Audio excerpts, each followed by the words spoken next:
Hi, welcome to the video solution for past paper. This is Edexcel IAL Physics Unit 2 January 2020, second video of this past paper. So let's start.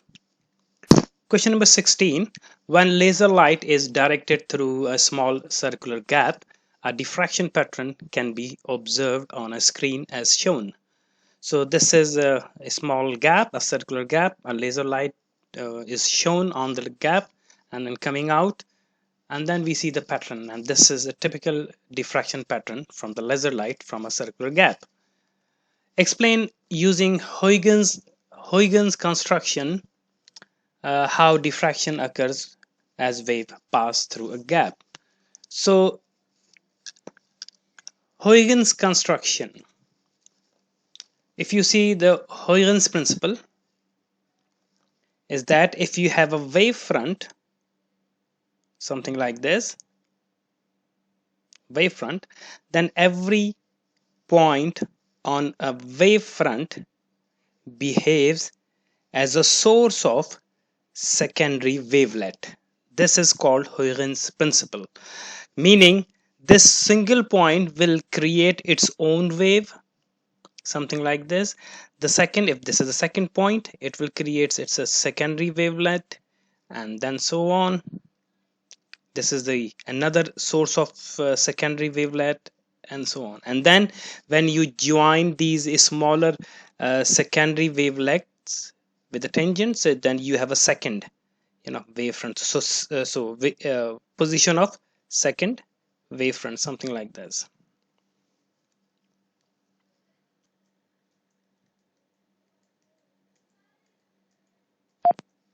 So you can have a second position of wavelet. So this is the Huygens principle. Now what happened here, when the laser light passed through the gap, the first step is, because the gap is small, so the wave diffracts or is spread out, and you can see from the picture clearly, you see the wave is spreading. So wave is spreading, and this is called diffraction.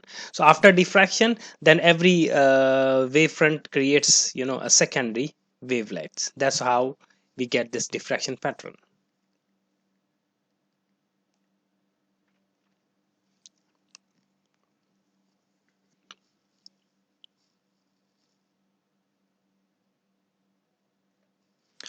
Part B, the diffraction pattern consists of a central bright spot surrounded by concentric circles of light of decreasing intensity. A close-up of the pattern is shown below. Sketch a graph showing how the intensity of the light in the different diffraction pattern on the screen varies along the line AB. If you see,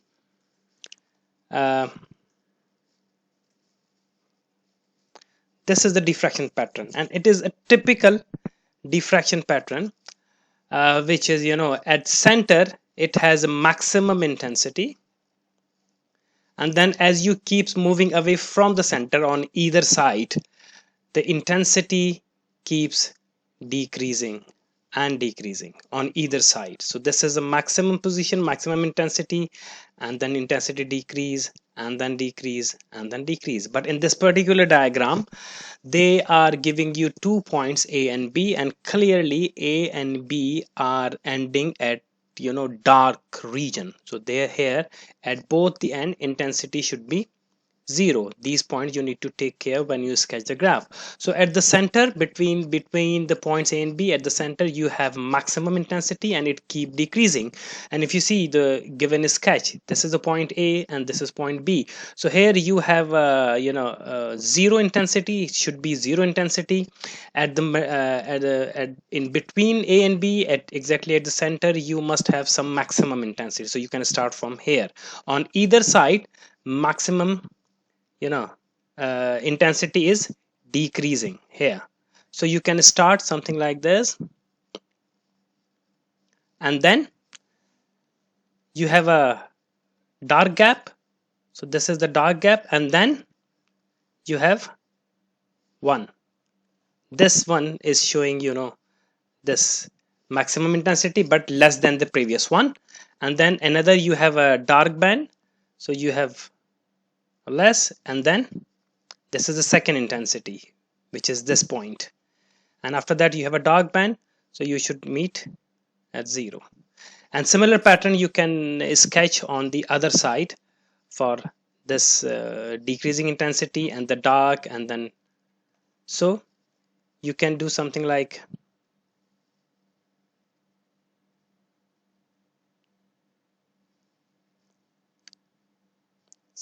this. So they, when you sketch, so these depth, make sure that you draw exactly at same height, something, and as well as these peak value should be at same level on either side.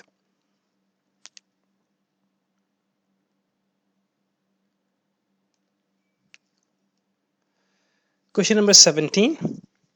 A car battery is constructed using 6 cells connected in series with a combined electromotive force EMF of 12 volt. State what is meant by EMF.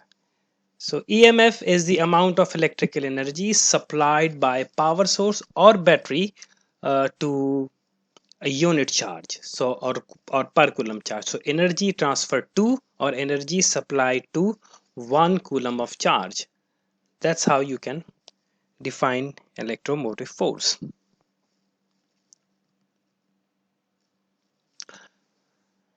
A student set up the circuit shown using the car battery. Okay, this is a circuit, voltmeter parallel to the power battery, ampere variable resistor. The student adjusted the variable resistor until the reading on the voltmeter was 11.81 volt. The reading on the ampere meter is 9.83. Calculate internal resistance of the car battery. So V is given. This is V. This is I. And they are saying you have 12 volt EMF. So it is quite a straightforward question. You know that we have a relation between EMF and the terminal potential difference. E is equal to V plus IR. And we need to find internal resistance. That means make R as a subject. So R would be equal to E minus V divided by I. So 12 minus 11.81 divided by current, which is 9.83. So internal resistance would be equal to 0.0193 or 0.019 ohm. This is the internal resistance.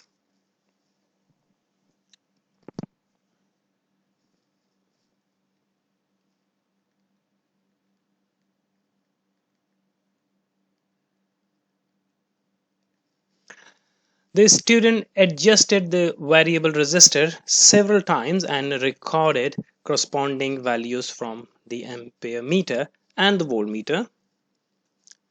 Describe how the values can be used to determine the internal resistance of the battery using a graphical method. Internal resistance, finding internal resistance using graphical method. Again, a typical question.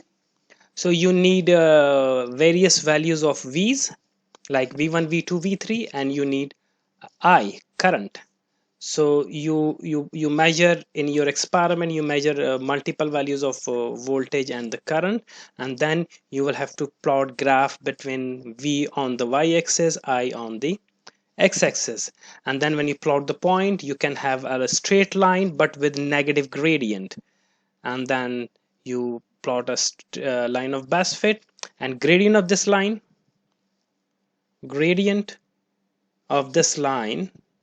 will give you negative of the resistance, or you can say R is minus of the gradient, because the gradient will always be negative here, so minus minus will be positive.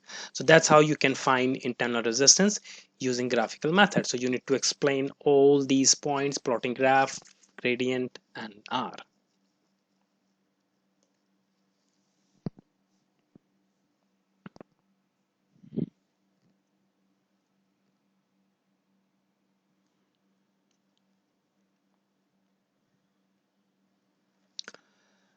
With use, the internal resistance of a battery will increase.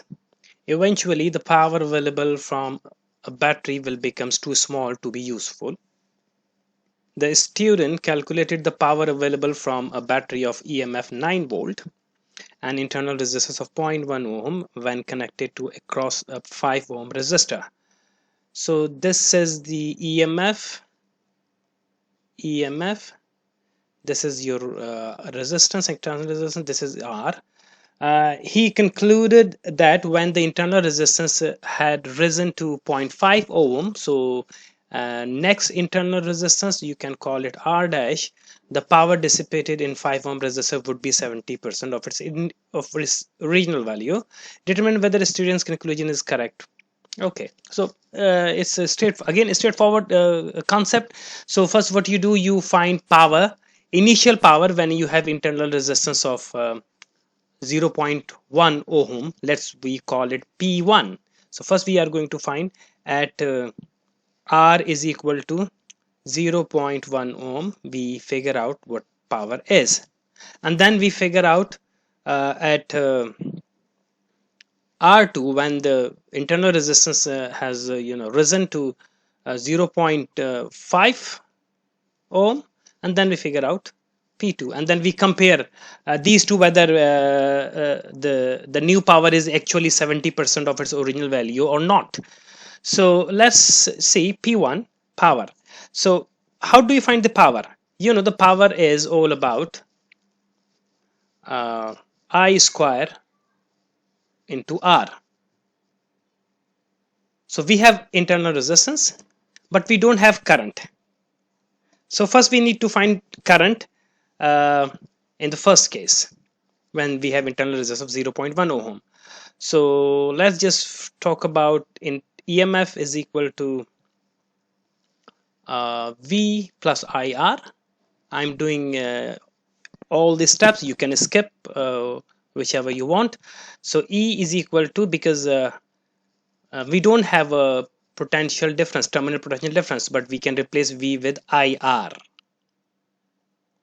plus IR, because this V is terminal potential difference, which is V equal to IR. Now I is common, and I would be equal to E divided by R plus R, and then I is equal to EMF is 9 divided by, this is 5 plus 0.1, so 5.1. So the current would be equal to 1.76 ampere, and then you can say that the power P1 is equal to 1.76 square into 5. So initial power when the resistance, internal resistance 0.1 ohm, power would be equal to 15.5 watt.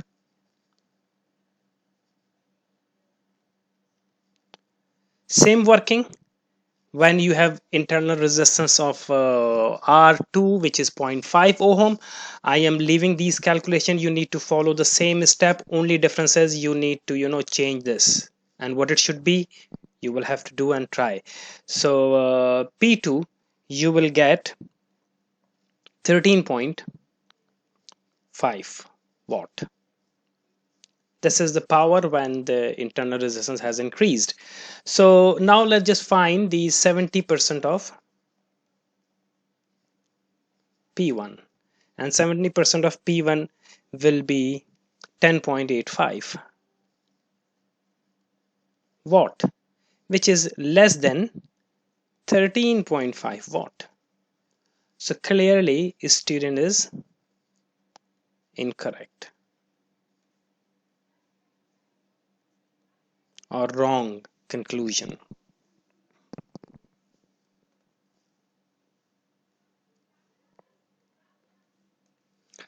Question number 18. The photograph shows a typical lightning strike which occurs as a result of an electrical discharge through the atmosphere in a narrow channel between a cloud and a ground. Remember the air channel is, this is the channel where the light is coming out. So you can say that this is air gap or something like a kind of tunnel where the light is coming. So this is called a lightning channel. Now the high current in the lightning strike heats the air sufficiently to cause rapid expansion. The result shock wave is heard as a thunder. Okay, a teacher says the lightning strike taking place 1 kilometer away 1 kilometer away from the observer will result in a time of 3 seconds between seeing the lightning and hearing the thunder. Determine whether teacher is correct. So a speed of sound in air is 340. So the idea is, suppose this is the position of thunder at the ground and this is the point of observation. So we need to compare how long it takes a light to reach us. Light. So we need to find time for the light. So time for the light it's not t, time for the light, and then the sound. So we need to ts, and in both cases we are going to use approach s is equal to ut. So t would be equal to, time for lightning, t of l is equal to, distance is 1000 divided by speed of light, which is 3 into 10 to the power 8. So the answer will be 3.33 into 10 to the power minus 6, meaning microsecond. And t of sound is 1000 divided by 340, which is equal to 2.941. 2.941 or 2.94 second is approximately 3 seconds. So of course you can say that the light is taking, very small, in a microsecond. So you can say that the light reaches instantaneously. So there is no, it reaches quite quickly. But sound takes 3 seconds approximately after seeing the lightning. That means teacher is correct. So you just write that teacher is correct.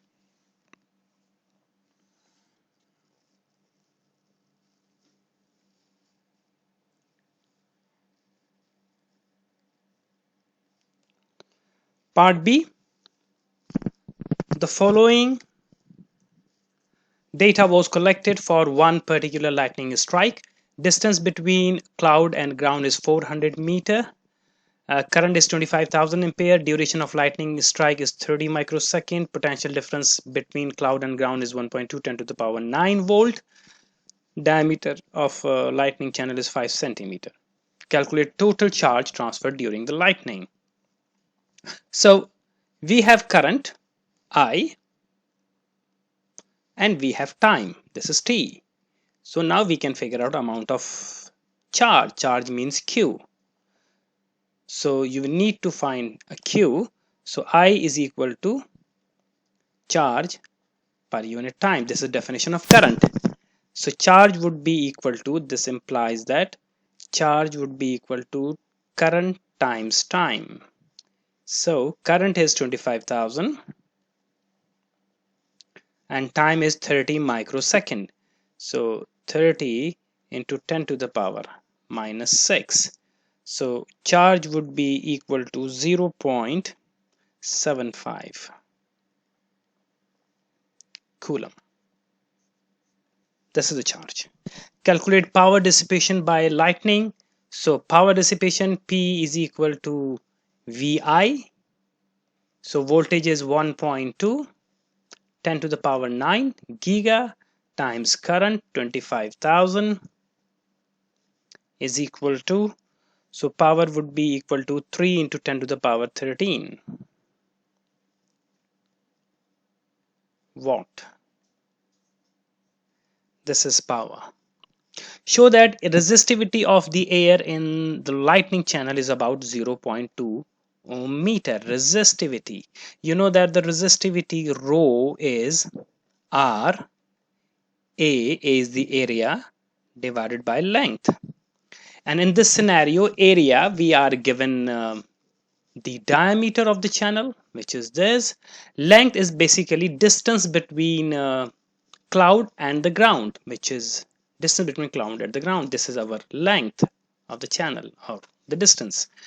But the problem is we don't have r. But according to Ohm's law, V is equal to IR. So I can replace this R with V by I. So I can say V A upon IL. And moreover, V A is the area. And remember, formula for area A is pi r square. Generally we use. But I prefer, if diameter is given, I prefer pi d square by 4. I just to save my time. So area is V d square V into pi d square upon I L upon 4. I just substitute the number. So you can say V is 1.2, 10 to the power 9, pi is 3.14, d diameter is 5 centimeter, which is 0.05 squared in meter, divided by I current 25,000. L is the length 400 meter. 400 divided by 4. This 4 is coming from the formula of the area. Once you solve this, so resistivity would be equal to 0.23 ohm meter.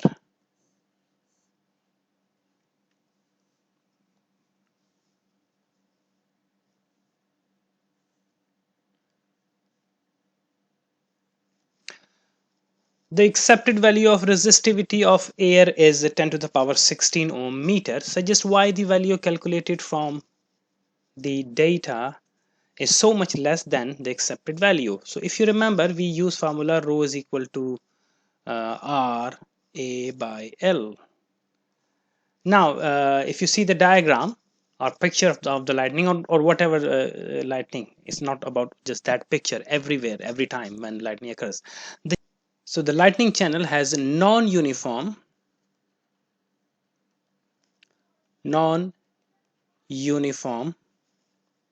width, or you can say it has a non-uniform diameter. So of course everywhere the area will be different. That's why we have a different value of resistivity.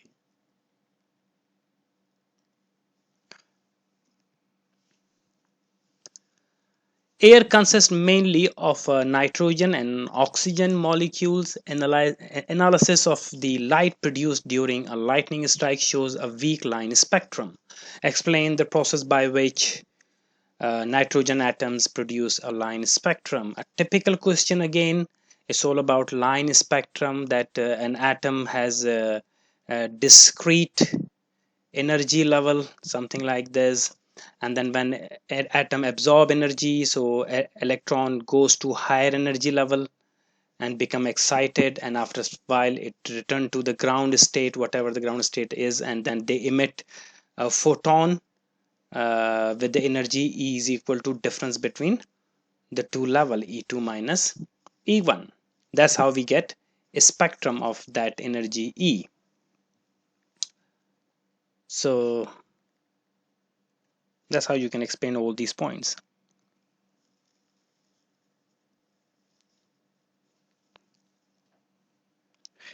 State why the line spectrum produced by oxygen atoms in the air would be different from the line spectrum produced by the nitrogen. Obviously, because every atom atom made of different element, they have different energy levels. Meaning, you can say that if we have oxygen atom, oxygen atom with 8 proton and nitrogen atom with 7 proton in the nucleus. So the first level of nitrogen might be something like this, but the and second level something like this. This is first and the second. But for oxygen it might be this, or maybe this, something like this. So we have a different energy gap at different level. So different elements have a different energy level. That's why we have a different line spectrum.